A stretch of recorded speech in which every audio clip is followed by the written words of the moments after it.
What if I told you that one of the world's most devastating conflicts is happening right now, yet it remains largely unnoticed? Welcome, as we delve into the hidden tragedy of Yemen. Picture this. The year is 1990.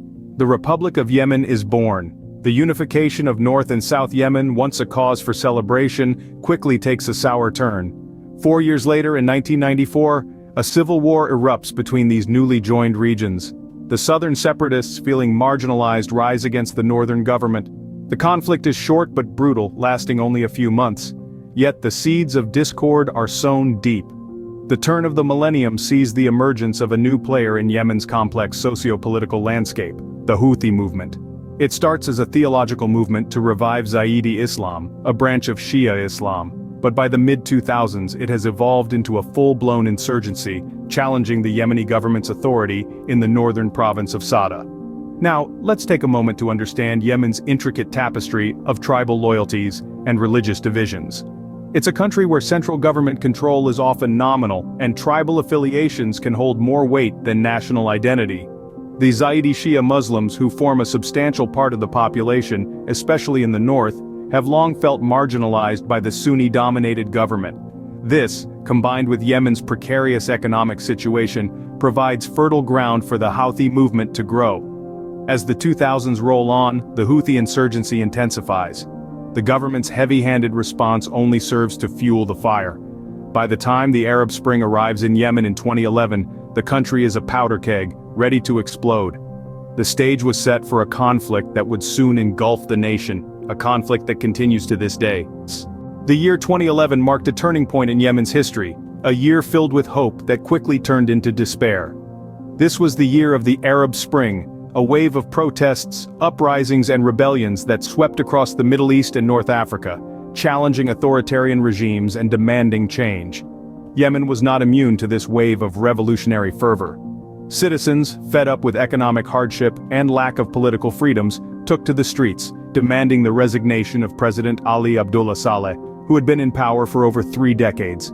Saleh's departure resulted in a power vacuum. The transition of power to his vice president, Abdrabbu Mansur Hadi, was far from smooth. Hadi's presidency was mired in issues of corruption, unemployment and food insecurity.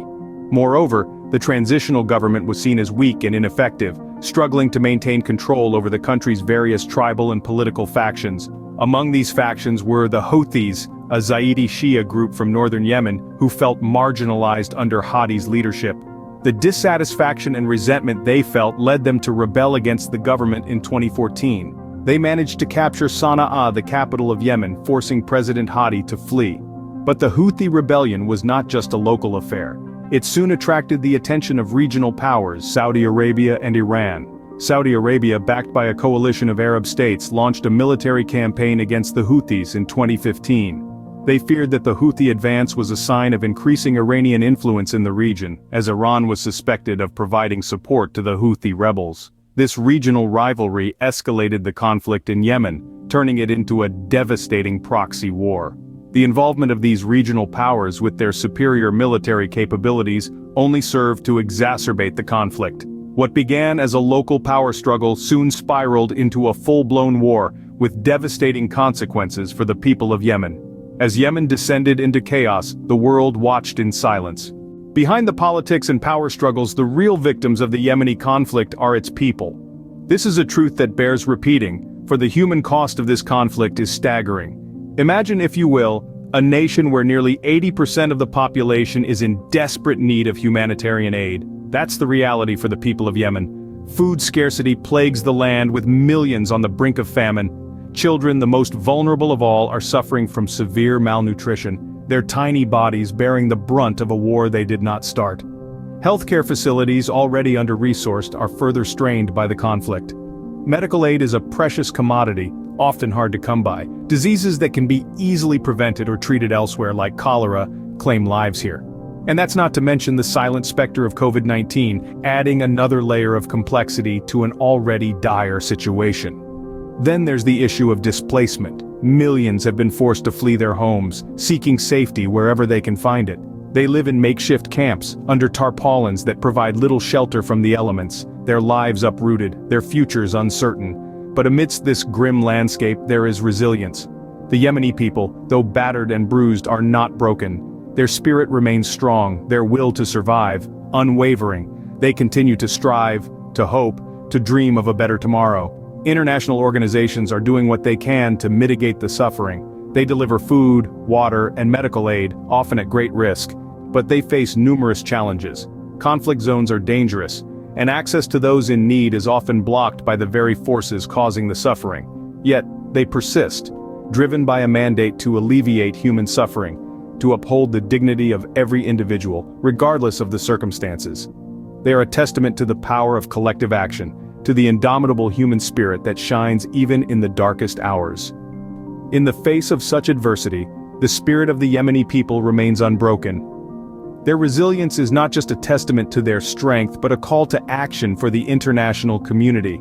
The people of Yemen deserve more than our sympathy. They deserve our unwavering support in their struggle for survival. As the conflict rages on, the question remains, what does the future hold for Yemen? The road ahead is fraught with challenges, but not devoid of hope.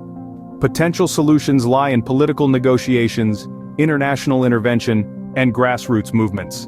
The Yemeni conflict, convoluted as it may be, requires a comprehensive approach that encompasses all these elements. Political negotiations between the warring factions must be a priority. An agreement that respects the interests of all parties could lay the groundwork for a sustainable peace. Beyond that, international intervention is crucial, not in the form of military action, but through diplomatic pressure and humanitarian aid. The international community must rally to alleviate the dire humanitarian crisis that has gripped Yemen.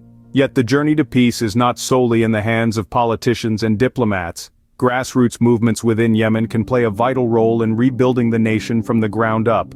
Through local initiatives, Yemenis can reclaim agency over their lives and their future. But for all these solutions to take hold, one thing is indispensable: international awareness and action. The plight of Yemen must not be a forgotten crisis. As we delve into the complexities of the Yemeni conflict, we must remember that our understanding and empathy can make a difference. The story of Yemen is a tale of resilience and survival. As we bear witness to their struggle, it is our responsibility to not look the other way.